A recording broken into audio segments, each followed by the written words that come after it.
Hello everyone and welcome back to this new video. This is the second episode of the series on the 2241, and for those wondering why the tractor is in this state, go back and watch the first episode, which is in the eye up here, so you can understand the restoration project, what has been done and what we will do in all the videos. So pause this one for a moment, go back and watch the first episode. We will see you in 1 second. And here we are. You are back. Perfect. Now subscribe to the channel, activate the bell, leave a like, and now we are ready to reassemble the gearbox. So let's go ahead and grab the first part, the first components I need from back here where I've stored everything, and start giving to this 2241 shape again. First the gearbox and then the axle. The first piece to get is the secondary shaft.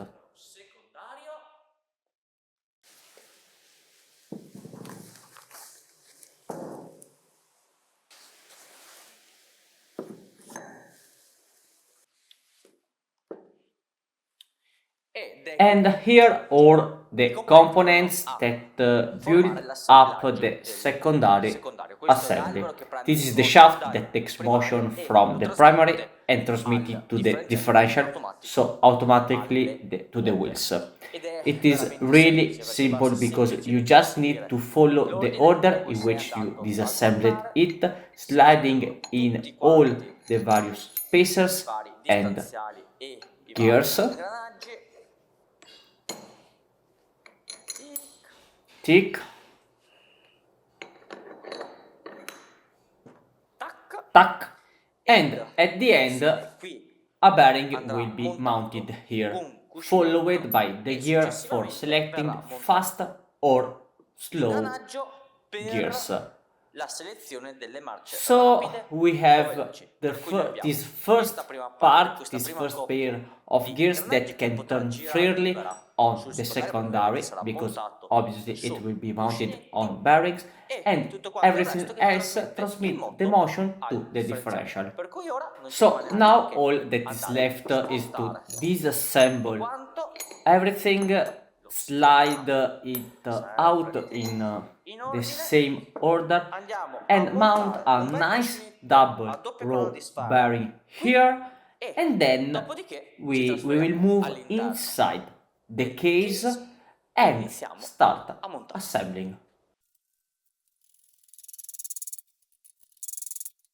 First I install the front bearing, the one on the clutch bell side, so I don't have to do it once the shaft is inside. A few hammer blows and it slides right into place.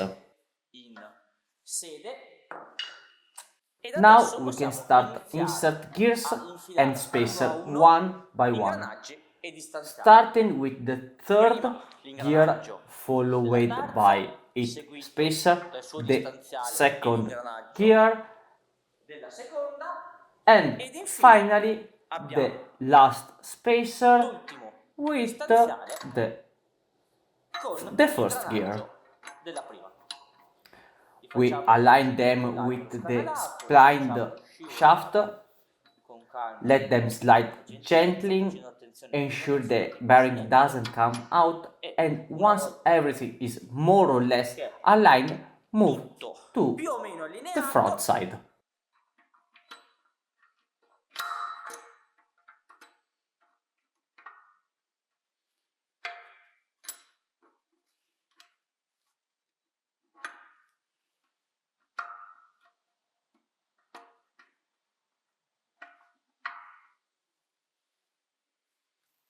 Finally, we insert the last spacer, the last bearing, a few hammer blows,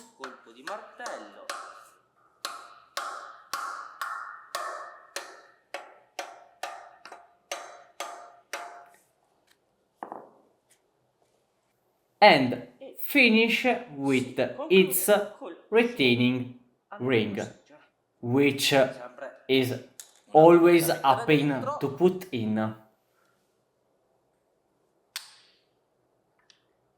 Oh yes, perfect.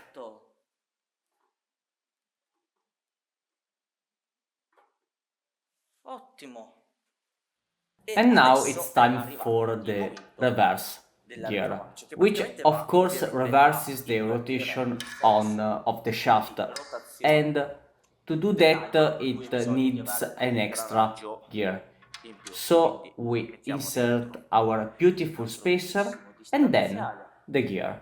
Poi andiamo a inserire ingranaggi.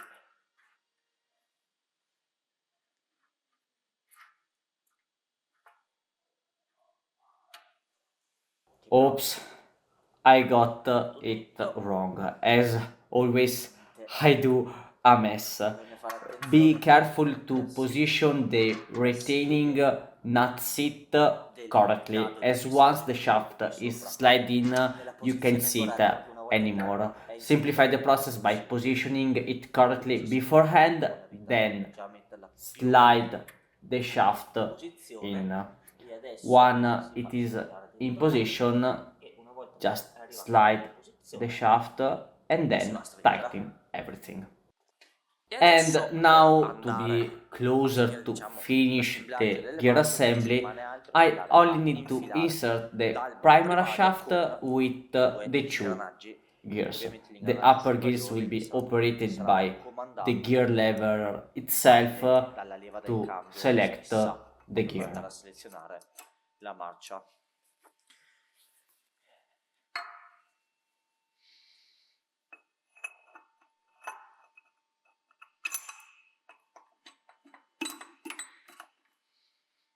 One,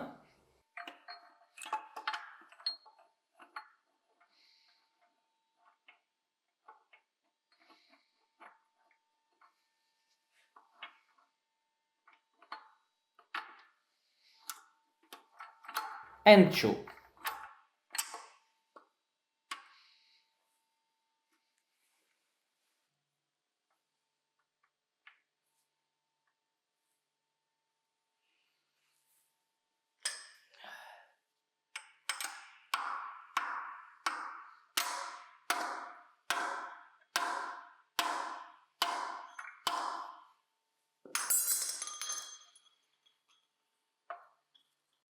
After a bit of back and forth maneuvering to create some space to fit all the gears, here it is assembled. All gears are selected based on the gear's position. This is the reverse gear. Here we have the first, the third, and second, and of course the gear for the reduced speeds in front. Now we just need to insert the differential, literally just throw it inside the case. It will be later secured by the two axle assembles. I'm now moving to complete the rear part and the power takeoff assembly, which take motion from the internal shaft running inside the primary and transmit it to the direct power takeoffs and its sister below, which has a reversed rotation and different speed compared to the engine's RPM. dei giri del motore.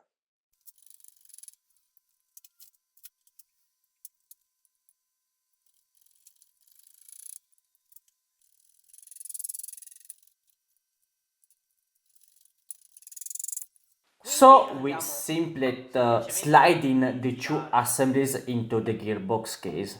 The space, as always, are tight, so it is a challenge to bring back all in place.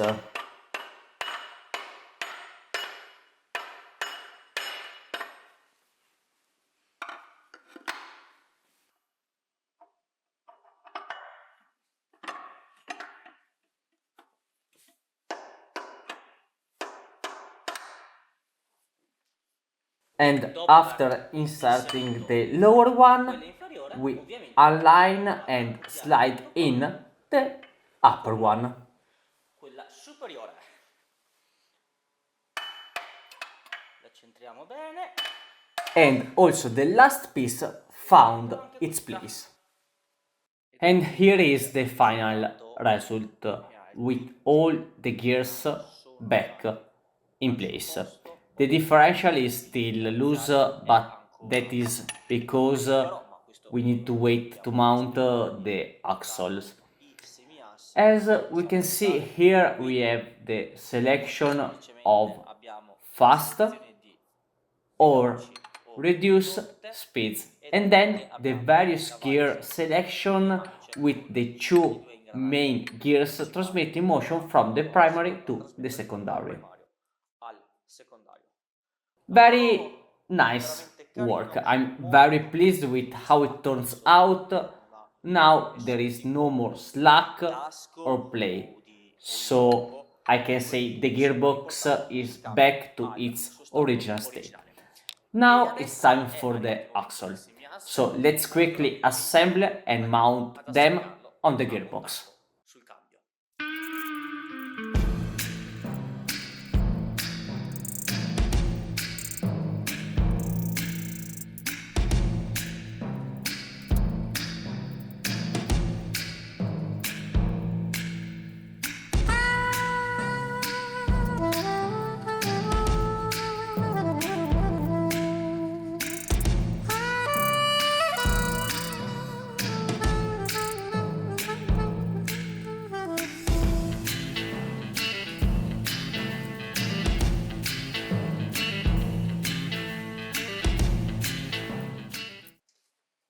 E adesso arriva il turno del... Now it is the turn of the clutch bell.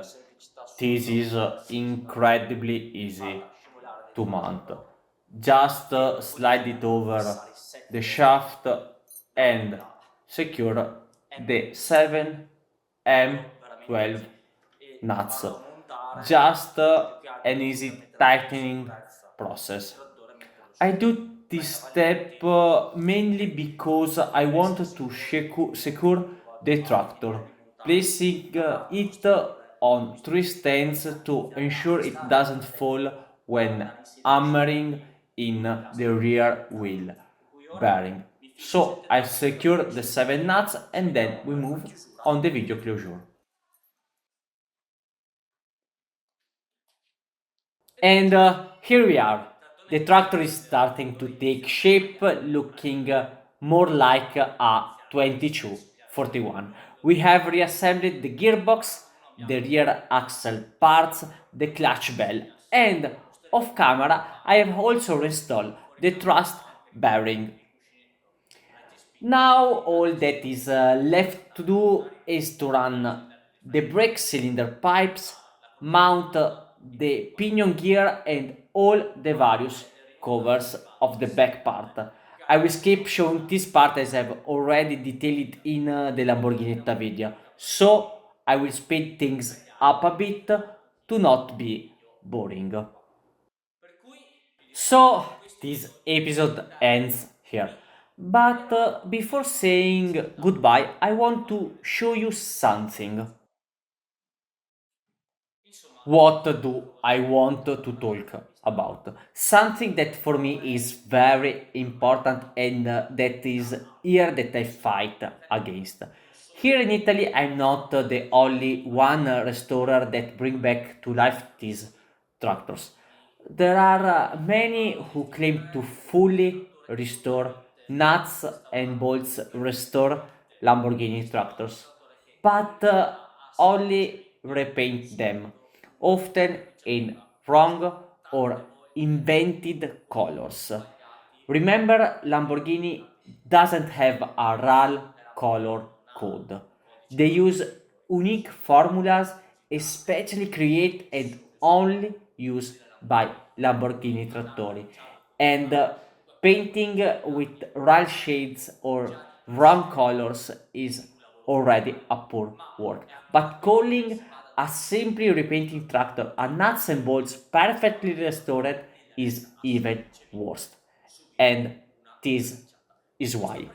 I want to show you the condition of the seals I removed from the various parts of the 2241. As you can see, they are all dried, hard as rock, cracked. So really, talk about a fully restored tractor, talking about a tractor fully open to change everything, talking about a perfectly restored tractor when in reality is just repainted is ridiculous. I It's just crazy. Crazy because these tractors are bound to leak oil as the seals are always in the condition I show you. Have weak engines that will soon start smoking and create all kind of problems. The advice I can give you is to be careful when buying a collectible Lamborghini tractor. Be careful on how it was restored and how it is described. Also, ensure there is photographic evidence of the restoration process that prove all the works done. In any case, I'm very satisfied with how this 2241 is turning out, and I hope you like it too. If you enjoyed the video, leave a like and subscribe to the channel. That for me is the most important thing. This episode ends here, and we will see you next week with the engine reassembly and demounting it on the tractor chassis. See you in 7 days back here on the channel. Ciao!